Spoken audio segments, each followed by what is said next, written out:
At 11:47 a.m. on May 29, 1943, Lieutenant Robert Mercer climbed into the cockpit of his B-17 at RAF Alconbury, watching the ground crew feed the last belt of 50 caliber rounds into the aircraft's new experimental weapon, a 17th gun position. 26 years old, 42 missions behind him, and yet zero experience in what he was about to fly. The YB-40 weighed nearly 2 tons more than any flying fortress he'd ever handled. In the 3 months before May, the 8th Air Force had lost 173 B-17s over occupied Europe. Without long-range escorts, bomber crews were slaughtered on the return leg from deep inside the Reich. Messerschmitts struck from 12 o'clock high, where no nose gun could track. Focke-Wulf swept through the formations, tearing open stragglers who fell behind. Crews called it the corridor of death have never made it home. The solution, at least on paper, was simple. If fighters couldn't protect bombers all the way to Germany and back, then turn a bomber into its own fighter. Engineers stripped everything that didn't fire. Bomb racks, gone. Bomb sight, removed. The bombardier's glass nose was replaced by a twin chin turret, dorsal, waist, and cheek guns doubled. Armor plating wrapped every crew station. Over 11,000 rounds fed 16 machine guns, a fortress that no longer carried bombs. It carried vengeance. They called it the YB-40, the Flying Destroyer. By March 1943, the Douglas aircraft plant in Tulsa had completed 12 conversions. What had once been ordinary flying fortresses were now experimental gunships, the YB-40s. They were heavier, slower, and unlike anything that had ever flown under the banner of the 8th Air Force. In early May, the 92nd Bombardment Group at RAF Alconbury received the first batch. Colonel William Reed gathered his best men, veterans who had already survived the unthinkable, and chose 7 crews to fly the initial combat test.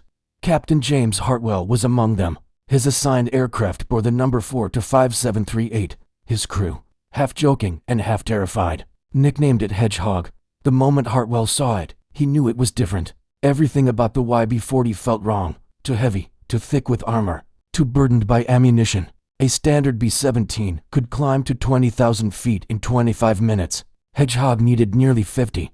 When he pulled on the control yoke, it resisted him, sluggish, heavy, like flying through syrup. During the briefing, a test pilot from Wright Field had warned him, all that extra ammunition behind the bomb bay, it throws off the center of gravity, feels like flying with an anchor in the tail. But what it lacked in grace, it made up for in raw firepower. Hartwell had never seen anything like it. 16.50 caliber machine guns, twin mounts on both sides, twin dorsal turrets, a ball turret underneath, and that gleaming new chin turret in the nose. That one alone could tear a Focke-Wulf apart before it even reached firing range. Every approach vector covered, every blind spot erased. The mission brief sounded simple: escort the main formation to Saint-Nazaire, the heavily fortified submarine pens on the French coast.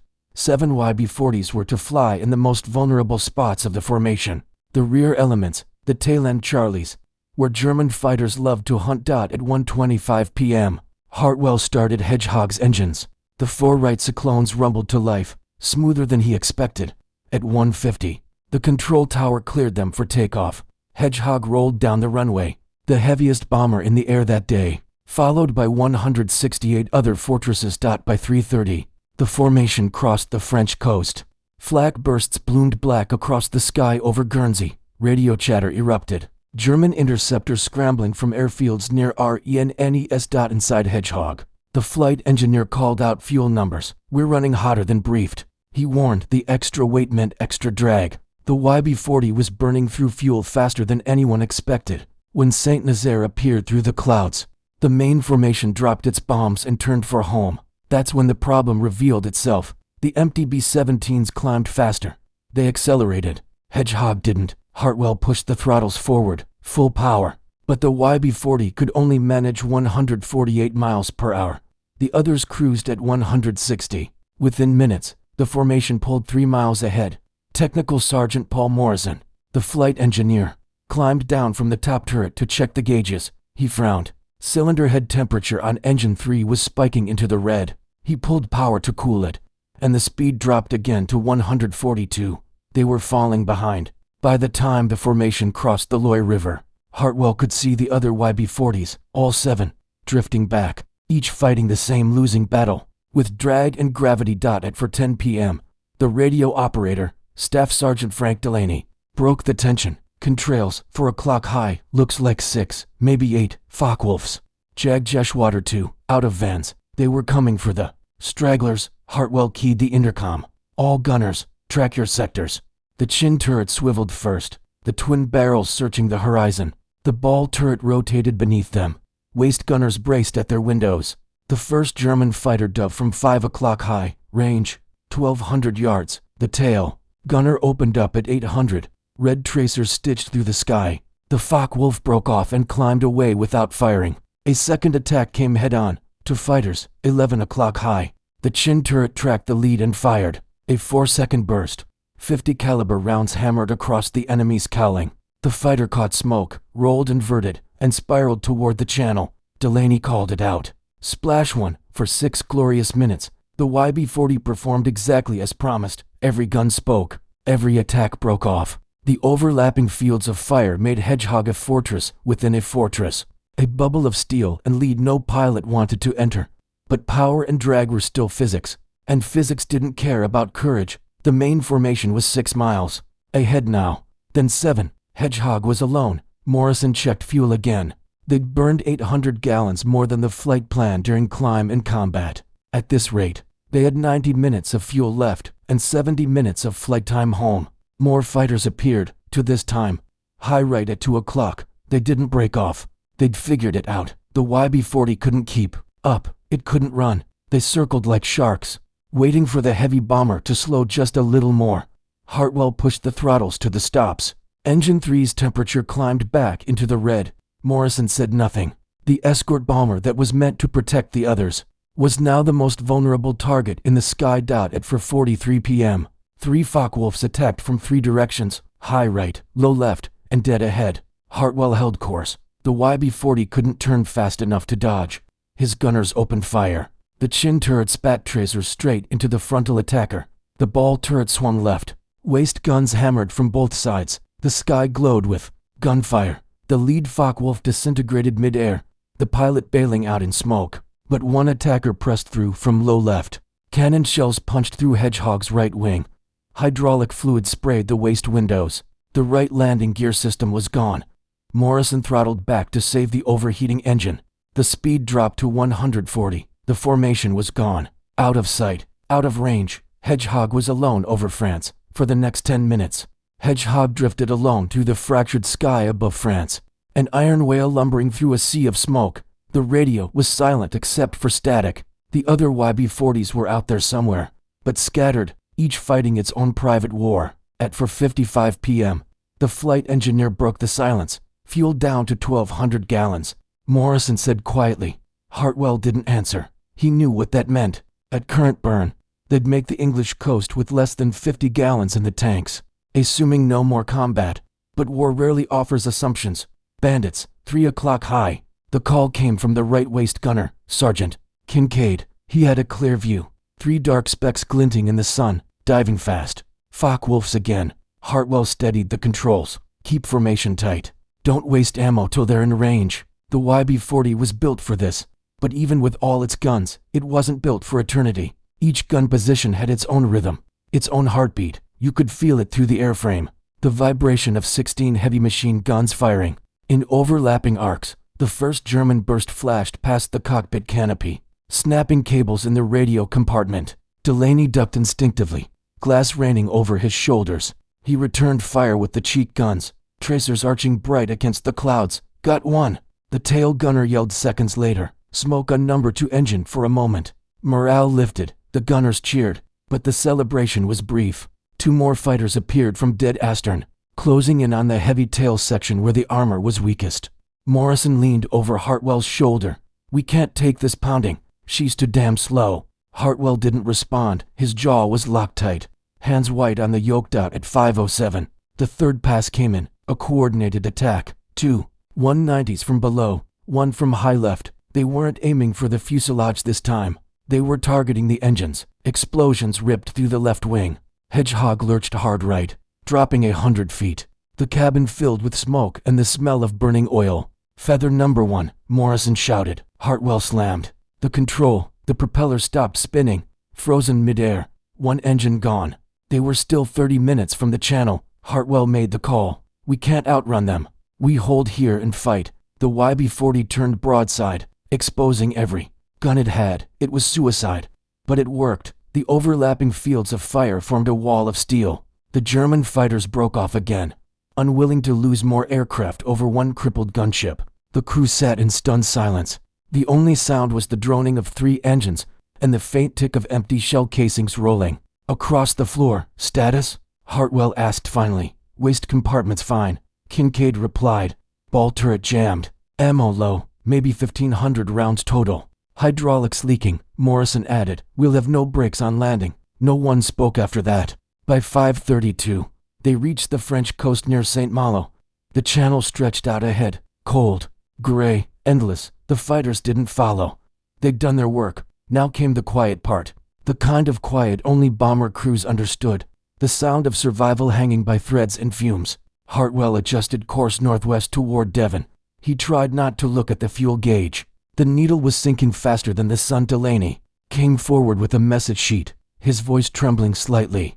Command says other forts made it back. Losses, heavy. How heavy? 22 didn't check in. 22 bombers, 200 men. Gone. Hartwell just nodded. He'd seen enough of war to know what didn't check in really meant. By 6:05, the white cliffs of England appeared on the horizon.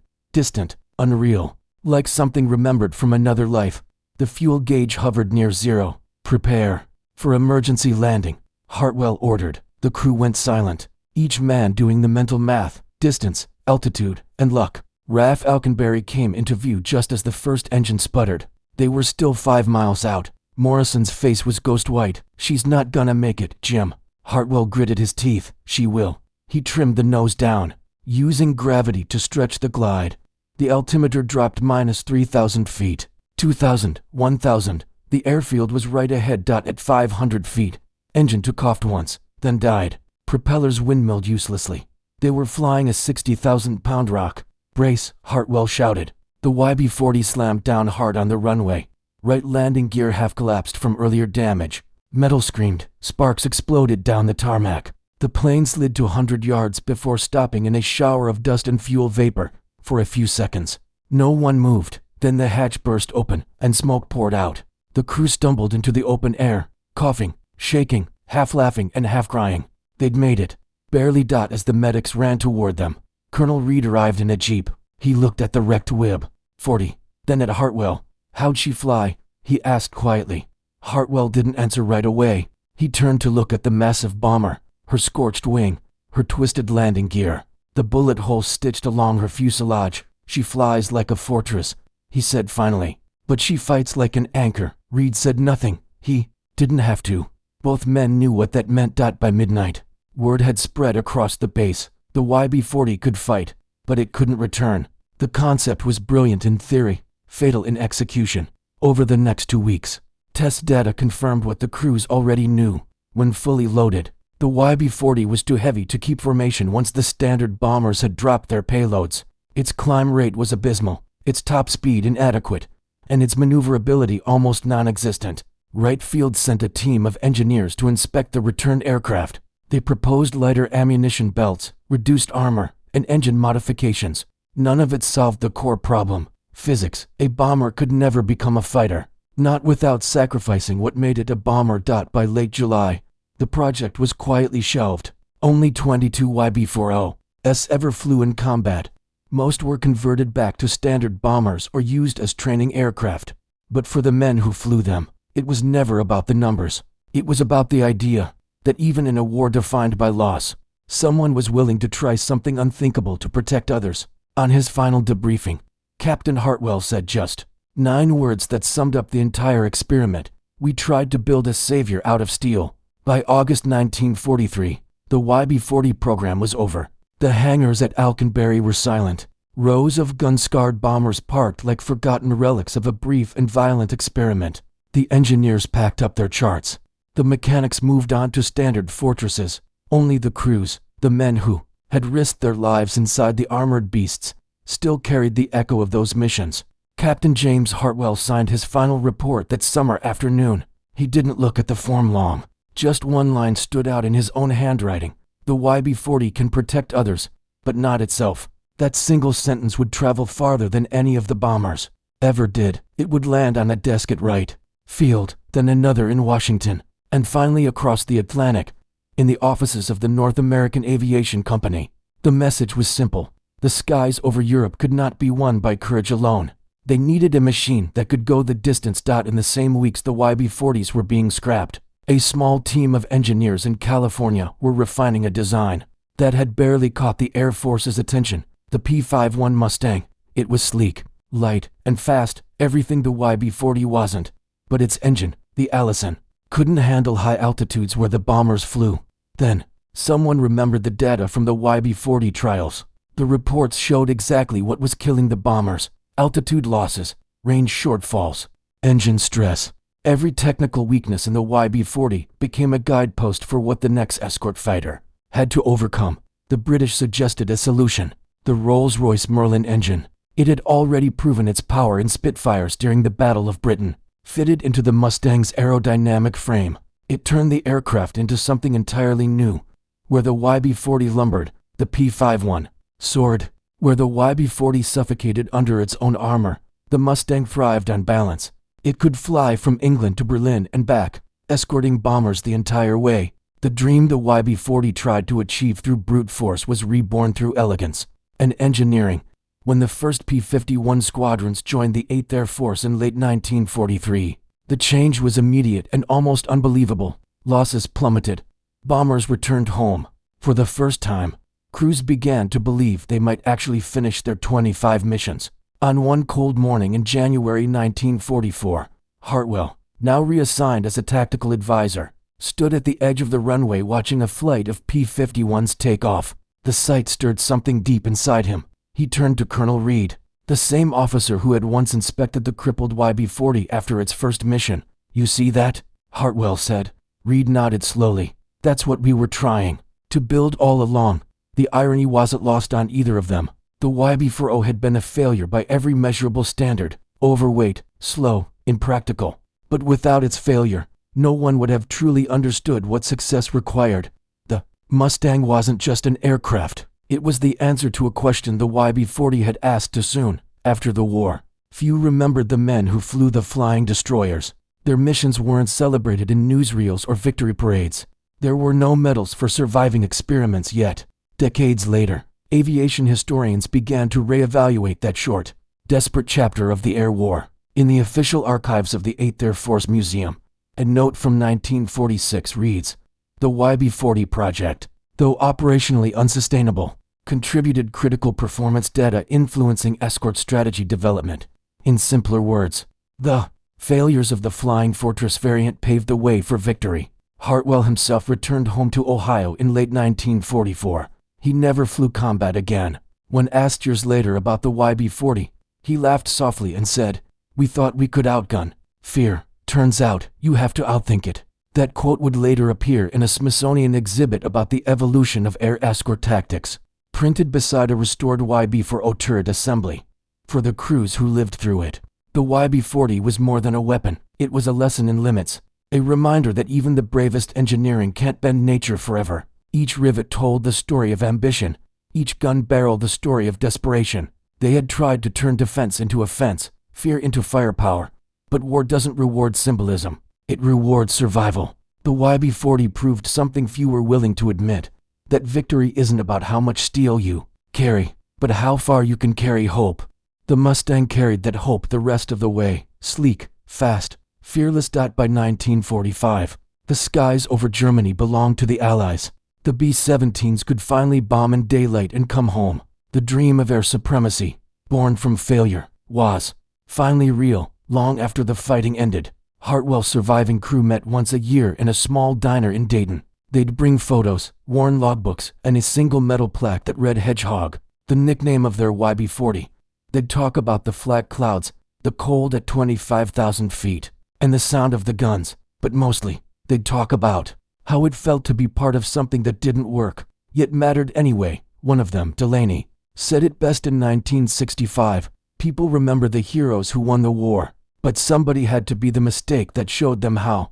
When the group finally disbanded. They donated the plaque to the Air Force Museum. It sits quietly in a glass case beside a model of the P-51, with a small card beneath it that reads, "Dedicated to the men of the YB-40 project, whose courage built the path to the skies."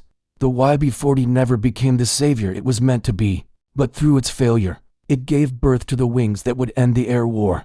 History rarely remembers the prototypes, the rough drafts of progress. Yet every triumph stands on their shoulders. In the end, the flying destroyer didn't just defend bombers, it defended the idea that innovation, even when it fails, can save lives. And that's what makes its story worth remembering. The last YB-40 mission flew on July 29, 1943. By August, the program was gone. What began as a bold experiment ended quietly. 12 planes that tried to rewrite air combat and vanished almost unnoticed. By November, the surviving aircraft were back on American soil. Some became trainers, others were scrapped. One sat in a scrapyard long enough to appear in the best years of our lives. A forgotten cameo for a forgotten machine. No YB-40 ever made it to a museum floor. None were restored, none were saved. But the idea behind them lived on. It lived in every B-17G that crossed the skies over Germany, in every chin turret that roared to life when fighters attacked from the front, in every pilot who made it home because of the lessons learned from 12 failures that dared to fly. The 8th Air Force launched more than 290,000 missions with B-17 gigaseconds. That chin turret, born from the YB-40's short, chaotic life, fired on 114,000 of them. It saved an estimated 2,300 bombers. That's 23,000 crewmen who lived to see home again. In Dayton, Ohio, at the National Museum of the U.S. Air Force, a gleaming B-17G named Shoo Shoo Baby stands under the lights. Its chin turret shines proudly, but the plaque beneath it says nothing about the YB-40, nothing about the men who flew it, failed with it, and changed history because of it. History remembers victories, the aircraft that triumphed, the programs that succeeded, but it forgets the ones that made those triumphs possible. The YB-40 didn't win medals, it didn't earn headlines, but it proved something far more valuable, that failure, when met with courage, can save more lives than success ever will. Because the truth is simple, innovation is born from risk, progress rises from wreckage, and the men who flew those 12 aircraft didn't fail history. They built its foundation. If this story moved you, help us keep their memory alive. Hit that like button. It tells YouTube this story matters. And if you love uncovering forgotten tales of courage, subscribe to WWII Horizon right now. We bring you the stories history forgot, the experiments, the heroes, the machines that never got their spotlight. And when you subscribe, you become part of that mission. Drop a comment and tell us where you're watching from, or if someone in your family once wore the uniform, because when you do, you're not just a viewer, you're helping history breathe again.